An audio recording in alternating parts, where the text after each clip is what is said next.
And that if I'd have got the memo, I'd have been in jeans and tennis shoes. Because I got to cook and go and be at something at 1:30, 2 o'clock. So Okay, I've then. definitely been in jeans and tennis shoes.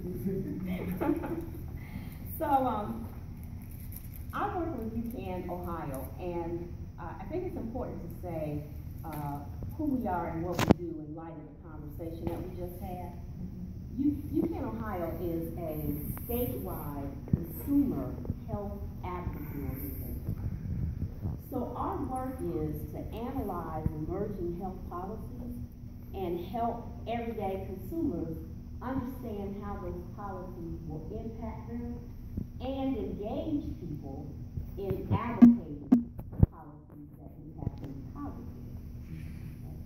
So my role, I'm Health Equity Director, so my role is to help us look at how our work impacts communities of color and how we then engage communities of color to do more advocacy. So one of the biggest projects that I'm engaged in right now is this project to help communities understand the new law, how to get covered, and after they get covered, then make sure that they understand actually how to use their coverage so that they can retain it. So I'm going to just talk a little bit about what open enrollment is and what the law has done. So there are a couple of ways that now with, and some people call it the Affordable Care Act, some people call it Obamacare, but basically what it is it expanded the ways that people could get health insurance, okay?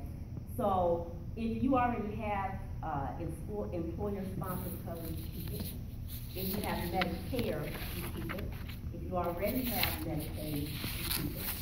But if you are somebody that is uninsured, there are a couple of ways that you will get covered. If you make less than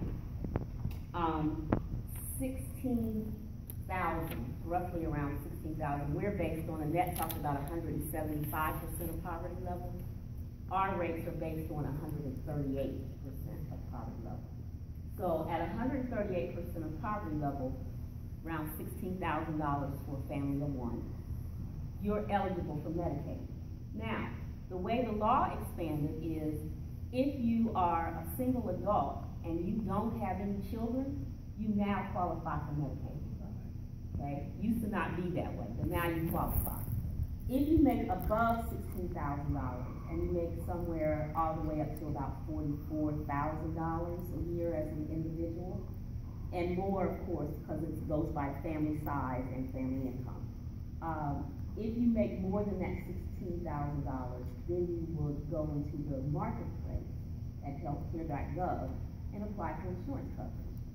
And that, if you go in, you may be eligible for subsidy. Anywhere between that $16,000 and that $44,000 for one person, you can get help with paying your monthly premiums, okay? And of course, the less you make, the more your subsidy, and the more you make, the less your subsidy. So, one of the things that it's important for people to know is that open enrollment, if I'm a person and I make more than $16,000 and I need health insurance, if I will get covered between November 1st and January 31st, I can't get covered again until the following year. Okay? So open enrollment means I need to get on healthcare.gov or see somebody to help me get covered now. Okay? And one of the important dates is that if you don't get covered by December 15th, your coverage will not begin January 1st. Now you'll still be able to enroll, it'll just begin like maybe in February.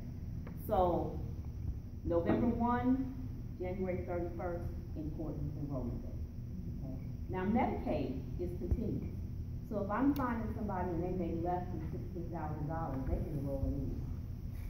It doesn't matter when. But if I'm marketplace, if I'm over that $16,000 limit,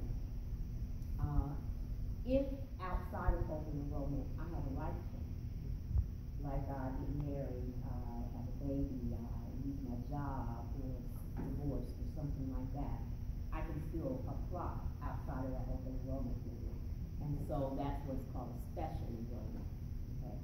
But we encourage people not to bank on that, because you don't wanna, you may not have a life change, and, you may get sick, and you don't have any coverage. So, a few things that I'd like to talk about in terms of, the law and the changes. So, one of the things that it does is it allows children to stay on their parents' coverage up until age 26. Another thing that it did is it created what we call an essential benefits plan or package, right? And all insurance companies have to have at least these certain benefits in order to sell insurance in the marketplace. And so some of those essential benefits include things like free preventative care, okay, and behavioral health. A lot of times our community needs to do counseling. And how do we get our loved ones to counseling because we can't often pay for it? Well, now plans include behavioral health.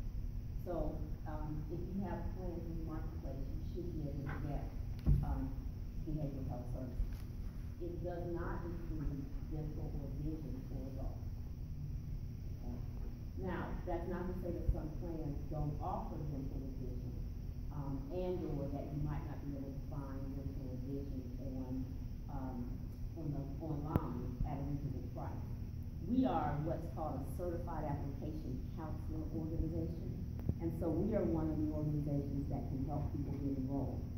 And the project that I started talking about when I first came up is actually a project that